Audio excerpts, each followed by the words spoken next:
She was cast out by her own family, betrayed by the sister she once trusted, and stripped of the legacy she helped build. But what they didn't see coming was the quiet power she held all along. Amber Collins didn't scream. She strategized. She didn't destroy. She dismantled. And in the end, she didn't just win. She rewrote the rules. This isn't just a story of revenge. It's a story of rising with dignity when silence becomes strength. Watch Quiet Power, where betrayal meets brilliance. Amber Collins stared at the blinking cursor on her screen. The cursor, impatient and rhythmic, seemed to mock her hesitation. A half-finished email to the board of directors of Medova Systems sat before her. She reread her opening sentence for the 7th time. As founder and CEO of Medova Systems, I propose an expansion into the regional hospital networks. Amber leaned back in her leather chair, eyes flicking to the view of downtown from her high-rise office. 11 years. 11 years of building, sacrificing, and surviving. Now, everything felt like a strange pause before the next inevitable storm. The notification ping broke her reverie. Subject: Collins family. Grace's wedding invitation. She stared at the email, bile rising in her throat. Grace, her younger sister, the golden child, the orchestrated prodigy. The same Grace who, years ago, stood silent as their parents turned Amber out of the house. Amber hadn't been back since. 11 years ago, Amber had been a hopeful pre-med student, enrolled at a modest community college but with dreams far beyond. Her GPA was pristine, her drive unmatched.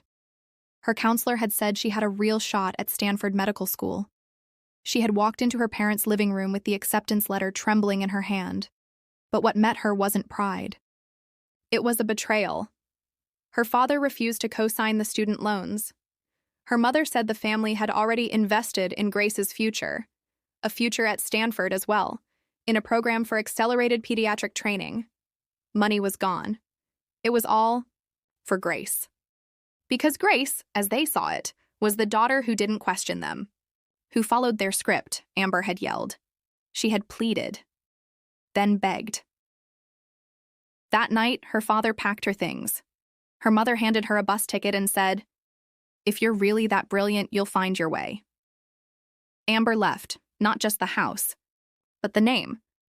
She changed her last name legally, dropped the Collins in professional circles, built her first health monitoring algorithm in a friend's garage, got venture capital, launched Medova. And now, the prodigal family was reaching out, inviting her to Grace's wedding.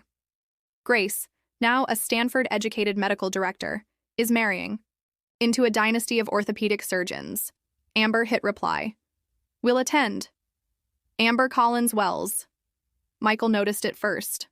Her husband had been unusually quiet since the email arrived. A former neurosurgeon turned researcher, Michael understood. Family betrayal. But he also understood Amber. Are you sure you want to go? Amber stared at their son Leo, playing on the floor with wooden blocks. I have to, she whispered. For closure. For Leo. Grace's wedding was set at the family estate, a sprawling colonial monstrosity outside Boston, paid for by decades of clinic profits and investments. Amber booked the best suite at a nearby hotel. She made no effort to reconnect beforehand. There would be no family dinners, no catching up. When she arrived, the first to greet her was Daniel.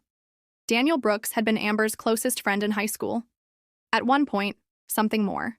They had studied together, shared dreams of becoming doctors.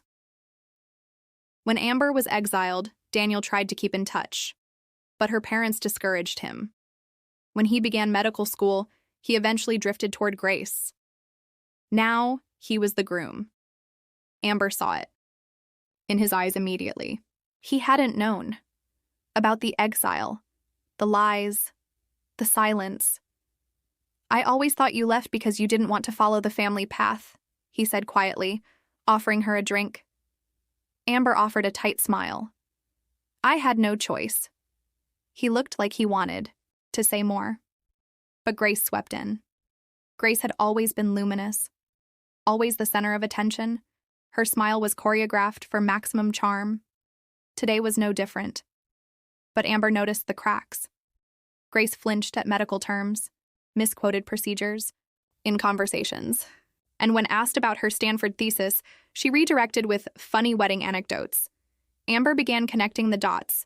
She overheard Grace in the powder room whispering into the phone, panicked. Daniel thinks I helped expand the clinic.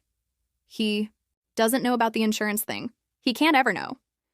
Amber filed the information away. When their father rose to give a speech at the rehearsal dinner, Amber expected the usual. We're proud of Grace. She is everything we hoped for in a daughter.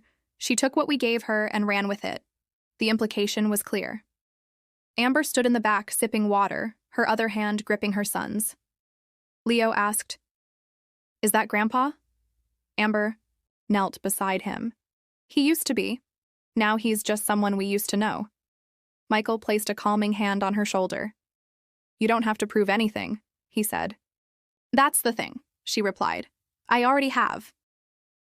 On the morning of the wedding, Amber took a walk through the estate gardens, the same gardens she had once read about, long before she was cast out.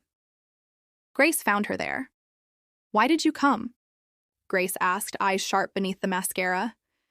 To see if you were real, Amber said, or just a character in a story our parents sold. Grace hesitated.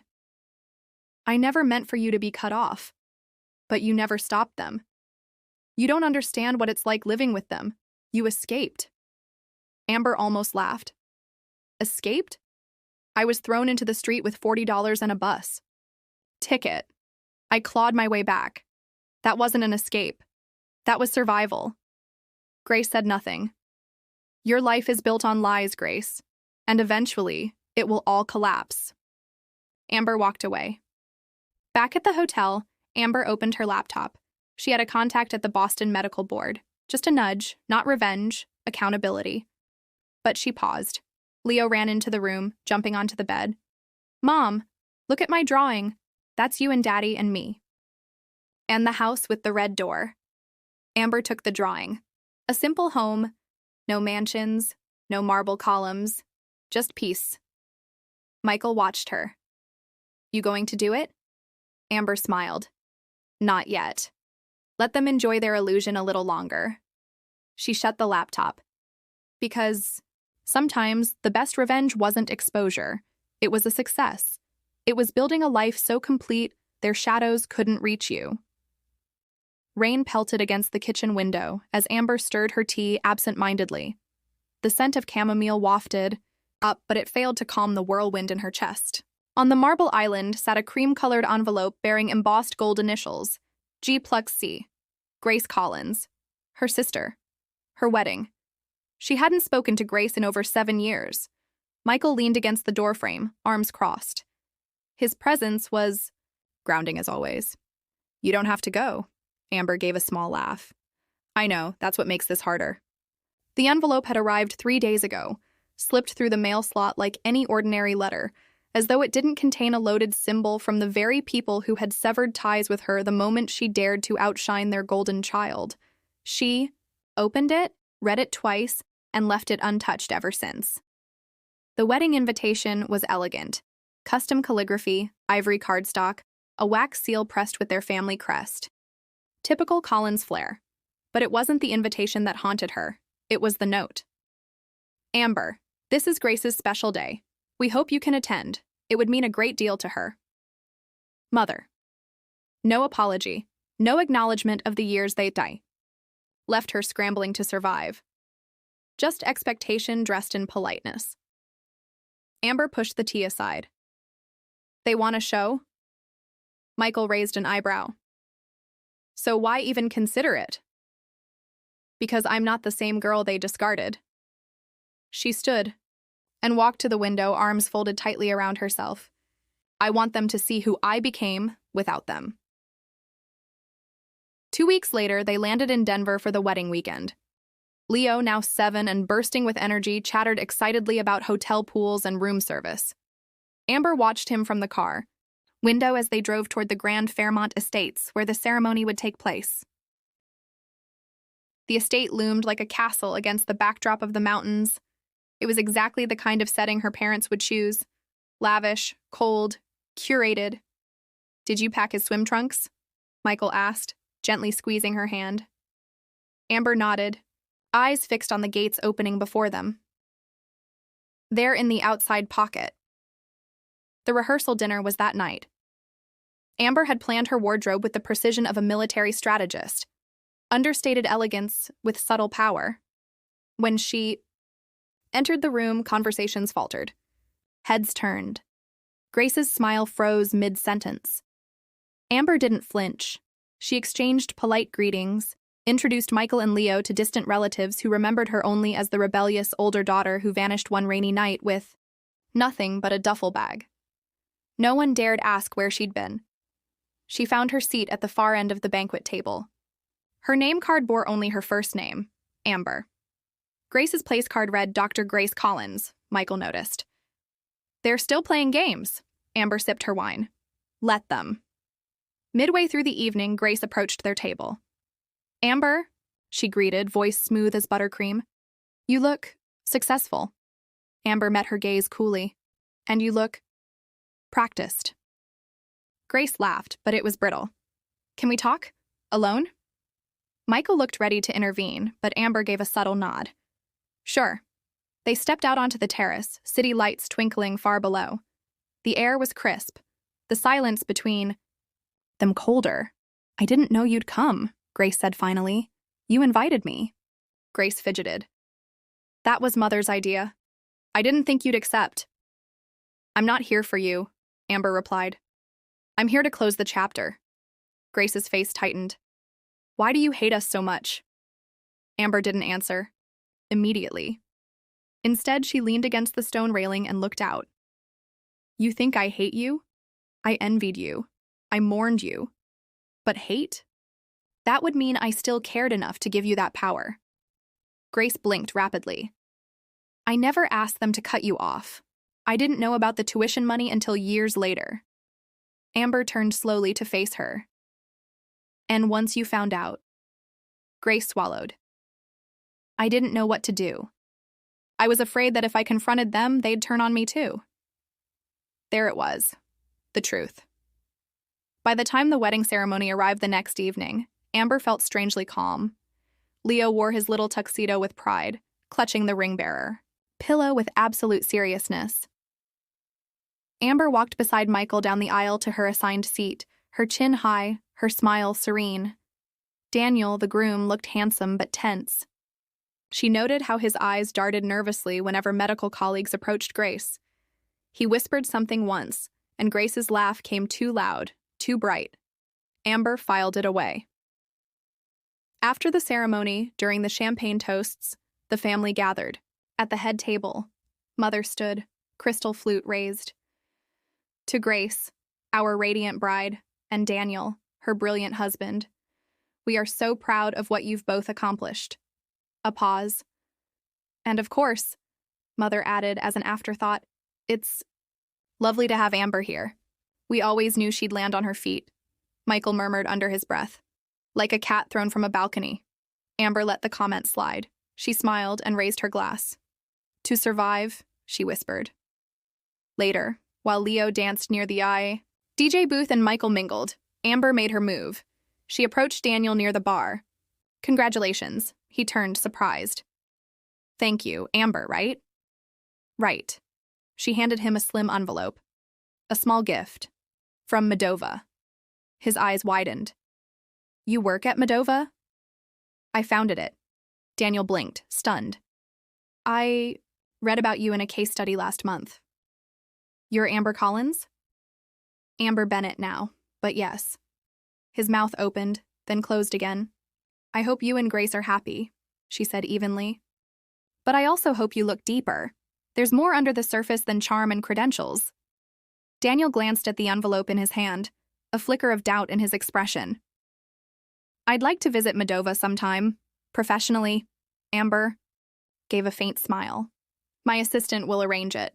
They left the reception shortly after. No tears, no goodbyes.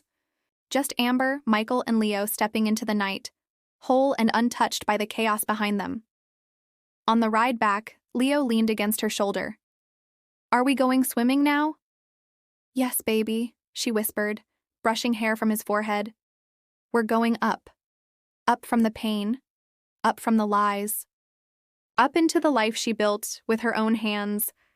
And behind her, deep in the Fairmont Estate ballroom, Grace smiled too brightly, and Daniel stared at the door long after it closed, wondering what else his bride had failed to tell him. 3 months had passed since the wedding, but the echoes of that night still lingered in Amber's memory like a song with unresolved chords. Life at Moldova was moving at an exhilarating pace. 2 major patents approved, a groundbreaking clinical trial underway, and 3 new satellite branches in negotiation. But it was the slow unraveling of Grace's newlywed fairy tale that truly occupied a quiet corner of Amber's mind. The first tremor came in the form of an email. Subject: request for lunch. Daniel Collins. Amber stared at the screen. She hadn't expected to hear from Daniel again, especially not so soon. She clicked reply. Sure. Noon on Thursday. The Foundry Cafe, South 4th Street. The Foundry Cafe was a quiet, upscale bistro tucked in a corner of downtown, private. Enough for conversations with implications. Amber arrived 5 minutes early, as always. Daniel showed up precisely at noon, his coat dusted with snow, his posture stiff. Thank you for meeting me, he said, shaking off flakes. Amber gestured to the seat across from her. You sounded urgent. Daniel removed his gloves with deliberate care. I need your help, or at least your insight. She raised an eyebrow. Trouble in paradise? He sighed. I wouldn't call it paradise anymore. As they ate, Daniel explained. Grace had grown increasingly volatile, jealous, controlling, and prone to vanishing acts with vague excuses. She constantly compared herself to Amber, digging for every scrap of validation and loathing when she couldn't find it. She told me you were exaggerating your role at Moldova, Daniel confessed, that your company is propped up by male partners who handle the real work. Amber chuckled, her smile sharp. She's always been creative in her self-preservation. I don't want to believe it, but things don't add up. Her CV has gaps. She won't let me meet some of her former mentors. And last week, he paused, swallowing hard.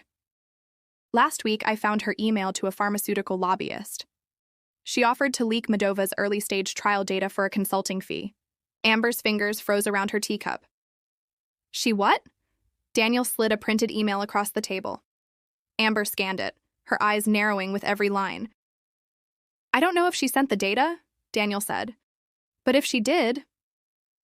Amber folded the paper. Then it's war. Over the next few weeks, Amber's legal team launched a quiet internal investigation. They confirmed what Daniel feared. Someone had accessed restricted documents using Amber's old Moldova credentials, which had been deactivated years ago but never purged. The breach was subtle, the documents specific. It wasn't amateur work. And it led back to Grace. Amber didn't confront her outright. Not yet. Instead, she invited her mother to tea. It was the first time they'd sat together in nearly a decade. Margaret Collins looked immaculate as always, pearls around her neck, hair swept up in a polished twist. She sipped Earl Grey like she was auditioning for royalty.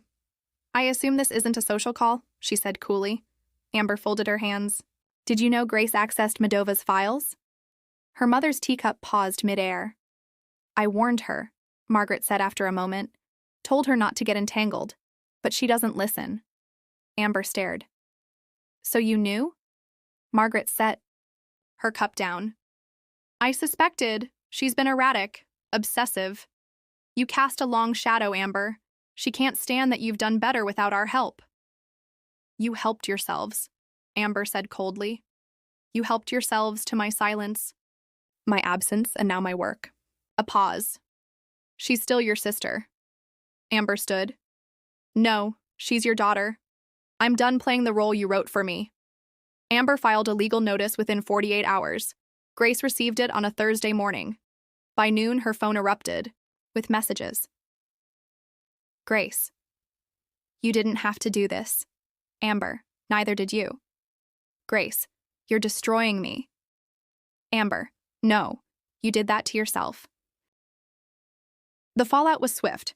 Moldova's board issued a statement confirming an internal security breach without naming Grace. but those close to the industry could read between the lines. Daniel moved out a week later. Amber kept her distance, her revenge, precise and surgical. She didn't want Grace's ruin, just her absence. But the media caught scent. A few whispers, then full articles. Pharma heiress tied to Medova scandal. Dr. Grace Collins under scrutiny. Grace vanished from the public eye. 1. Evening, as Amber helped Leo with his science project, he asked, "Mom, do you have a sister?" Amber paused, glue stick in hand. "I did." Leo looked up. "What happened?" She chose a different path. Leo nodded like it made perfect sense and went back to gluing his cardboard atoms together. Later that night, Michael held Amber close as they watched Leo sleep. "Do you feel better?" She rested her head on his shoulder. "No, but I feel done." Outside, the first snow of the season began to fall. Amber watched it swirl past the window and whispered to herself, "Let it cover everything. Let it bury the past." The winter deepened, and with it came a calm that Amber hadn't felt in years. Not triumph, not peace, but a stillness, like the eye of a storm. After Grace's public retreat and the quiet closure of Medova's breach investigation, the world around Amber resumed its rhythm. But inside, something had irrevocably shifted. Amber no longer lived under the pressure of comparison, nor in fear of invisible sabotage. What she faced now was something stranger. Questions. She'd never had the space to ask until now. What comes after revenge? What fills the silence once the storm passes? She didn't yet know. But the reckoning wasn't over. 3 weeks after the scandal broke, Amber received a letter, not from Grace, but from Margaret. The handwriting was unmistakably her mother's. Looping, elegant, untouched by age. "Amber, you think this chapter is closed, but I must tell you something before silence becomes permanent between us. When your father cut you out of the trust, I begged him to reconsider. He wouldn't. Not because of your choices, but because you reminded him of himself. The fire, the defiance, the independence. You inherited all the things he feared in a daughter. He couldn't control you, and that terrified him. But I watched. You rise. I watched you surpass what any of us thought possible. And though I may never have told you, I was proud. This isn't an apology, just an acknowledgement." Your mother, Margaret Collins Amber, sat motionless for a long time, the paper trembling slightly between her fingers. It wasn't closure, but it wasn't anything. She placed it in her desk drawer, next to the patent documents, Leo's drawings, and a fading photograph of her at 16, barefoot in a lab coat, mixing formulas in her father's garage. She returned. In April, Amber saw her name on the hospital volunteer roster before she heard from anyone else. Dr. Grace Collins, guest speaker, Youth Rehabilitation Oncology Program. Amber stared at the screen. It was a small hospital just outside Boston. Not exactly a stage, more like a starting point. She wasn't angry. Not anymore. Later that evening, Michael sat beside her, noticing her silence. "You okay?" Amber showed him the listing. "She's trying to start over." Michael studied the photo. Grace looked thinner, paler, a shadow of her former self. He handed Amber the phone back. "Let her." Amber nodded. 2 months later, Medova's board chair, Alastair Rowe, requested a private meeting. "Amber," he said, "we've decided it's time." For you to step in as global CEO?" Amber blinked. "I thought I made it clear I wouldn't leave Boston." "You won't have to. We're opening the new central headquarters here." Amber leaned back, quiet. She thought of the long hours she'd already given, the sacrifices, the risks. She thought of Leo's bedtime stories, of missed anniversaries, and late-night ice cream runs with Michael that healed more than sleep ever could. "What's the catch?" she asked. Rowe smiled. "No catch, just legacy." She didn't say yes, not yet. Instead, she took the train to Vermont and spent a weekend at a retreat center with no cell reception and only books for company. When she returned, she sent one Sentence, I accept, but only on my terms. Summer bloomed.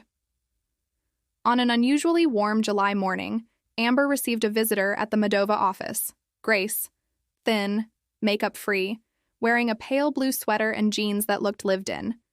She stood at reception, unsure if she'd be escorted out. Amber came down herself. They stood face to face for the first time since the legal notice. Grace's voice was soft. I wanted to say thank you. For what? For not ruining me. You could have. But you didn't. Amber regarded her sister with eyes neither cold nor forgiving, just tired. I didn't save you either, she said. You did that on your own. I don't expect forgiveness. Good, Amber replied. Then maybe we have a chance at truth. They sat in the courtyard. Amber listened more than she spoke.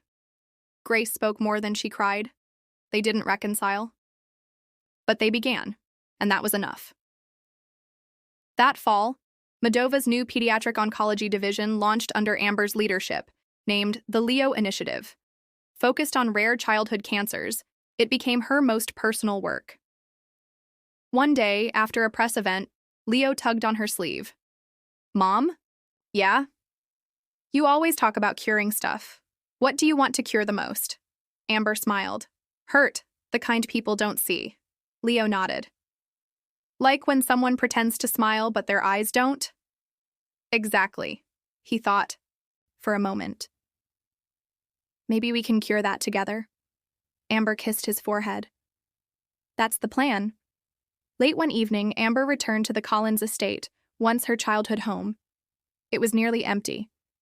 Her father had passed 2 months earlier, from a heart attack, and Margaret had moved to France. Only silence remained. She walked room to room, feeling the ghost of her younger self. Curious, isolated, dreaming of molecules and freedom. In her father's study, she found a locked drawer. The key, tucked beneath a bookshelf, was exactly where she remembered. Inside were folders labeled Amber, grades, competition awards, lab reports. Even a rejection letter from Yale. She never knew he'd intercepted and rewritten it for her acceptance into MIT. He had watched, quietly, secretly. Pride is buried beneath ego. She didn't cry. She simply closed the drawer, left the key inside, and walked away. Amber stood on stage at a global summit on biotech innovation, being introduced as one of the most influential visionaries of her generation. She smiled, not for the cameras, but for the girl in the lab coat. The woman who fought in silence, the mother who healed through science and scars. As she spoke, her voice calm and resonant, she felt no need for revenge, approval, or even redemption. She had something far greater, quiet power, and it had carried her exactly where she belonged.